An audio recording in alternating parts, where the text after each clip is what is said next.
This is the Heal Security Deep Dive with my co-host Diana and me, Mark. Today, we're going to dive into some recent cybersecurity incidents. Really highlights the diversity of the threats that everyone's facing. Absolutely. The incidents that we're seeing today range from, very sophisticated deepfake scams that are targeting YouTube creators, all the way to these huge malware campaigns that end up impacting millions of PCs. Shows that, no one is immune. Yeah, and so let's actually start with those deepfakes. I think they're really interesting. They're increasingly being used for malicious purposes.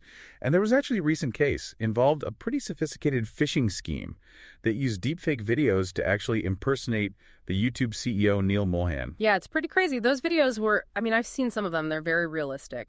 And they were basically used to manipulate creators into revealing their login credentials, which shows how these deepfakes can really deceive even some of the more savvy internet users. Yeah, it's scary. It's definitely a reminder that we should always double check, the information that we see online and really be cautious when we encounter these unexpected requests, even if they look like they're coming from, legitimate sources. Yeah, for sure.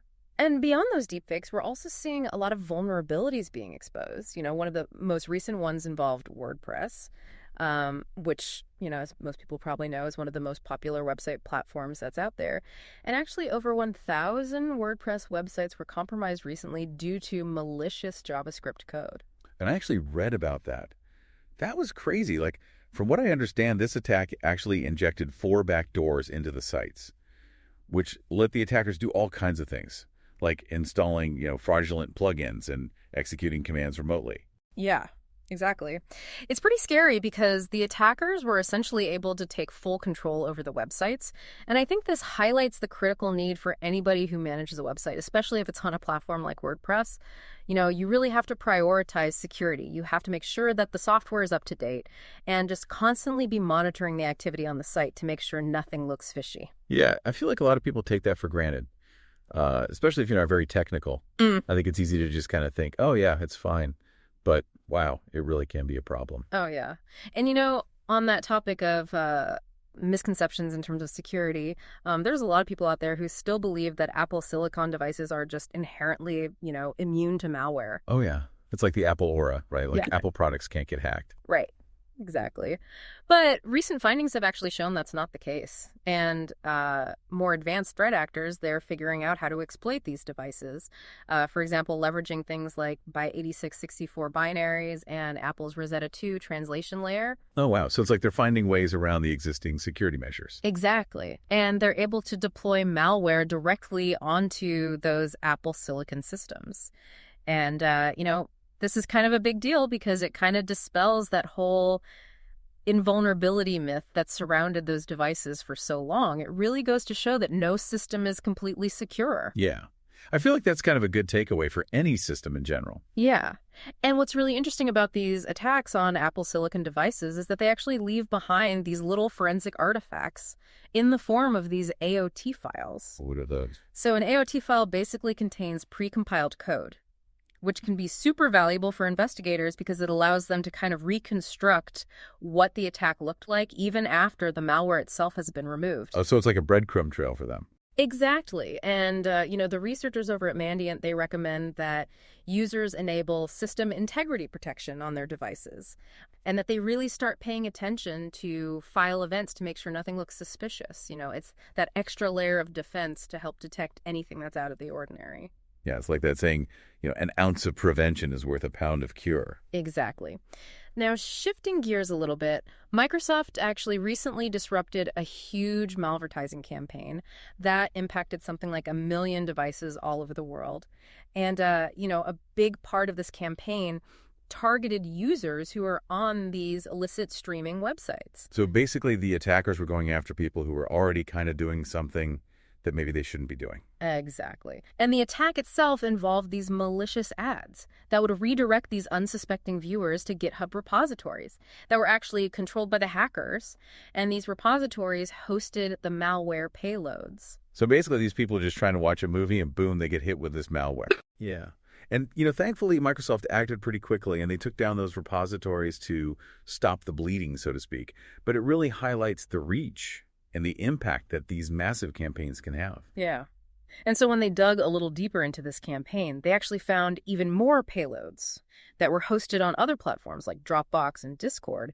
And the attackers were using this combination of a dropper and PowerShell scripts to basically pull information from these compromised devices. Yeah. And it's kind of unsettling because even though Microsoft shut down a big part of the campaign, they still don't know who was actually behind it. Which I guess goes to show how many different groups and individuals are involved in this whole world of cybercrime. Exactly. And their tactics are changing all the time. So it's a constant cat and mouse game. So let's move on to something that I think is particularly relevant right now, especially as we're approaching tax season. Because, this is a prime time for cybercriminals to take advantage of people, especially with all these sophisticated scams that are out there. Yeah.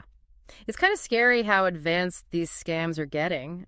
We're seeing a pretty alarming trend where attackers are using AI and deepfake tech to trick people, often through, fake communications that look like they're coming from the IRS. Or even fraudulent tax forms. Yeah, and those can be really believable if you don't know what to look for. Oh, absolutely. And McAfee actually did a survey recently, and they found that 10% of the victims they surveyed ended up losing over $10,000 to these scams. Wow, that's a huge amount of money. Yeah. It just goes to show you the financial impact that these attacks can have. So what's the best way for people to protect themselves? Well, the IRS recommends a few things. Filing your taxes early can help because the scammers are less likely to target people who've already filed. You also want to double-check every single submission, make sure all the information is correct. And don't be afraid to use security tools like antivirus software to protect your devices. Yeah, that's good advice. So let's shift gears a little bit and talk about the healthcare sector. We've seen a lot of cybersecurity issues popping up in this industry recently. And one of the biggest ones was the Restorix Health email data breach. Yeah, that was a pretty significant breach. It ended up impacting over 38,000 patients. And what happened was this wound care provider, they discovered that someone had accessed their email system without authorization, which of course raises concerns about whether sensitive patient data was compromised. Right. And I think they're still investigating to figure out exactly what happened and how far-reaching the impact is. Exactly. And this incident really brings to light the importance of data security in healthcare and the potential consequences if that data falls into the wrong hands. For sure. And to make things even more complicated, the Radiology Business Management Association, also known as the RBMA, has raised some concerns about proposed cybersecurity rule changes by the U.S. Health and Human Services. Yeah, so the RBMA is arguing that these new rules could actually place a pretty big financial burden on private radiology practices. How so? Well, one of the main concerns is the new requirement for written documentation of all security policies and the implementation of multi-factor authentication. So basically, they're saying it's going to be too expensive for a lot of these smaller practices to implement all these changes. Exactly. They're worried it could lead to more industry consolidation and ultimately push up healthcare costs for patients. And I guess limit access to care for some people. Right. And so the RBMA has actually submitted a list of suggested adjustments to these regulations. What are they hoping to achieve with those adjustments? Well, their goal is to try to find a more balanced approach, one that addresses the cybersecurity concerns without putting too much of a burden on these smaller providers. So let's move on to another incident that really highlights how much we rely on technology in healthcare.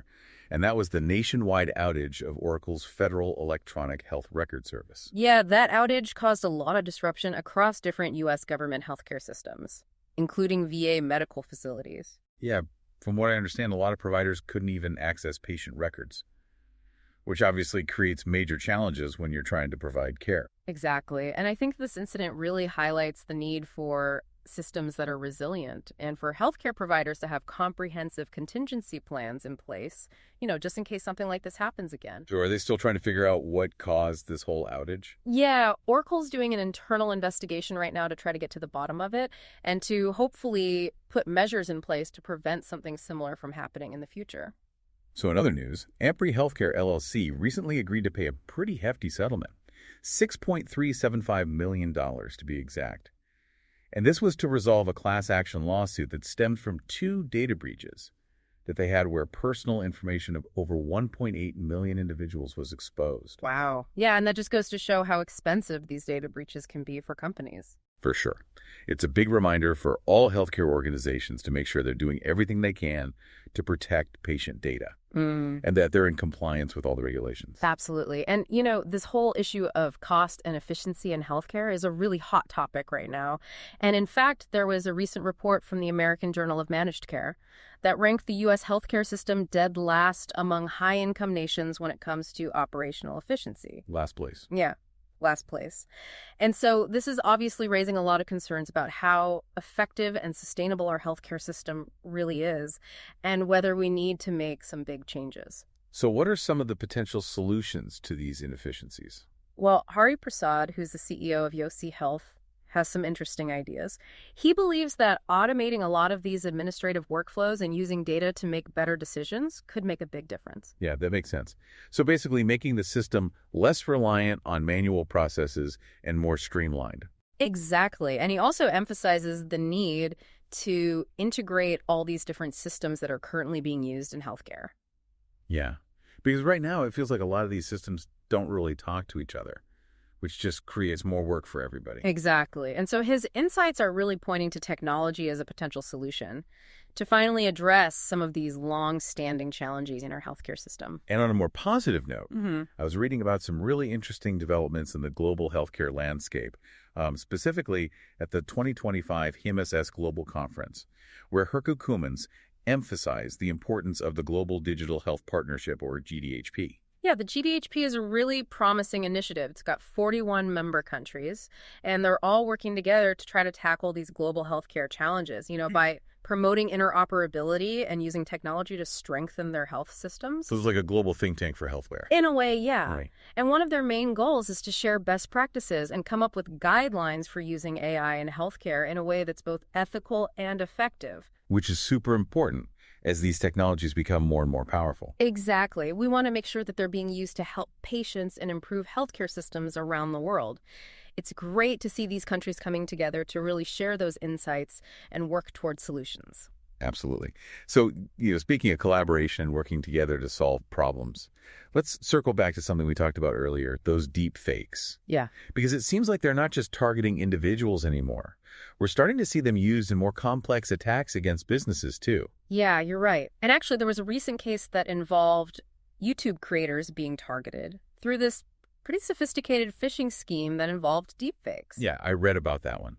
So basically, the attackers created these deepfake videos that were designed to impersonate the YouTube CEO, Neil Mahan. Exactly. And then they used those videos to trick creators into giving up their login credentials by, redirecting them to these fake websites that were set up to look like legitimate Google login pages. So basically stealing their Google account information. Exactly. And I think this is a really good example of how phishing attacks are evolving and how these attackers are using these advanced technologies like deepfakes to make their scams even more believable. Right. It really highlights the importance of, not just being aware of these tactics, but also taking steps to protect yourself, like, enabling two-factor authentication on your accounts and being really careful about what links you click on. Absolutely.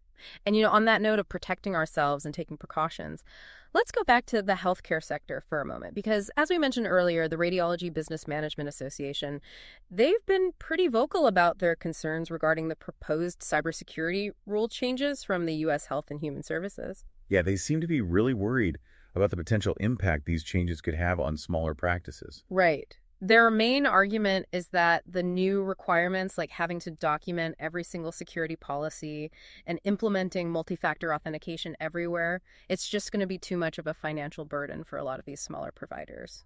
And I guess their concern is that this could lead to even more consolidation in the industry, which could ultimately drive up costs for patients. Exactly. They're worried that if these smaller practices can't afford to comply with these new rules, they might be forced to either close their doors or merge with larger organizations. And that could limit patient choice and access to care. Which is definitely something we don't want to see. No, absolutely not.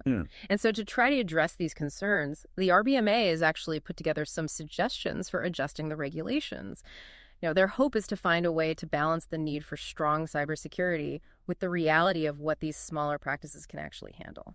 Makes sense. So let's talk about another issue that's been plaguing the healthcare industry lately. System outages. And I'm specifically talking about the recent nationwide outage of Oracle's Federal Electronic Health Record Service. Yeah, that was a pretty big deal. That outage affected several U.S. government healthcare systems, including facilities run by the VA. And, these outages can have really serious consequences because they essentially disrupt access to patient records, which can make it really difficult for providers to deliver timely and effective care. Absolutely. And it really underscores the need for these systems to be resilient and for healthcare organizations to have, solid backup plans in place in case these kinds of outages happen. So are they any closer to figuring out what caused this outage? Well, last I heard, Oracle is still conducting their internal investigation to try to pinpoint the root cause and hopefully to come up with some solutions to prevent similar incidents from occurring in the future. Yeah, fingers crossed. So switching gears a bit, let's talk about the financial repercussions of data breaches. Because as we saw with the Apria Healthcare LLC case, failing to protect patient data can end up costing companies a lot of money. Yeah, that $6.375 million settlement was a pretty stark reminder of that. And it really emphasizes the importance of investing in robust security measures and putting strong data protection policies in place. Not just to comply with regulations, but also to protect the company's bottom line. Absolutely. And speaking of the bottom line and, the overall health of our healthcare system, there was a recent report from the American Journal of Managed Care that really caught my eye. Oh, yeah. What was that about? Well, apparently they ranked the U.S. healthcare system dead last among high-income nations in terms of operational efficiency. Dead last. Wow. That's not a good look. No, it's not. And it really raises questions about whether the current system is sustainable in the long run, especially with rising healthcare costs and all the challenges we're facing. So what are some of the experts saying about how to address these inefficiencies? Well, one idea that keeps coming up is this concept of using technology to streamline administrative workflows and make better use of data to drive decision-making. Yeah, that makes a lot of sense because right now a lot of those processes are still very manual and paper-based. And there's a lot of room for improvement in terms of how we collect and analyze data to make more informed decisions. Exactly. And Hari Prasad, the CEO of Yosi Health, he's a big proponent of this approach. He really believes that leveraging technology in this way could be a game changer for the U.S. healthcare system. Yeah, it'll be interesting to see how that plays out. Now, on a more positive note, we've been talking a lot about challenges and problems, but there are also some really exciting developments happening in the global healthcare landscape. Yeah, and one of the most promising initiatives is the Global Digital Health Partnership, or GDHP for short. Right. I was reading about that. It's basically this group of 41 member countries who are all committed to working together to improve global health outcomes. Yeah, and they're doing this by, promoting interoperability between different health systems and by exploring ways to leverage technology to address some of these pressing global health challenges. And one of their key focus areas is developing guidelines for the ethical and effective use of AI in healthcare. Which is incredibly important because as these technologies become more powerful, we need to make sure they're being used responsibly and for the benefit of all. It's really encouraging to see that level of global cooperation, because these challenges, they don't stop at borders. Absolutely. So as we wrap up this deep dive into cybersecurity, I think it's clear that the threats are constantly evolving. Yeah. And they're targeting everyone from individuals to large organizations. Yeah, for sure. And whether it's these deepfake scams or vulnerabilities in popular platforms like WordPress or these massive malware campaigns or data breaches, the need for robust security measures and proactive strategies to mitigate these threats has never been more important. Yeah, it's definitely a call to action for all of us, to stay informed about these emerging threats and to take those steps to protect our data and our systems, whether we're talking about personal devices or, enterprise-level networks. Absolutely. And, one of the things I always try to emphasize is that security is not just a one-time thing. It's an ongoing process. Right. It's like a marathon, not a sprint. Exactly. Yeah. And so we hope that this deep dive has provided you with some valuable insights and maybe even empowered you to feel a little bit more confident in navigating this complex world of cybersecurity. And remember, everyone, vigilance is key. And by working together and sharing information, we can all contribute to creating a safer and more secure digital environment. Couldn't have said it better myself. So thank you for joining us on the Heal Security Deep Dive. And until next time, stay safe and stay informed. Thank you, Mark and Diana, for the insightful session. And to all you listening, thank you for tuning in to Heal Security Dispatch Deep Dive. We're grateful for your time and hope you found today's insights valuable. Join us again on Monday for more expert updates and critical cybersecurity news. Remember to like, subscribe for ongoing coverage and analysis, and sign up for a free trial of Heal Security Desktop at healsecurity.com. Until next time, stay safe, stay informed, and keep your digital world secure.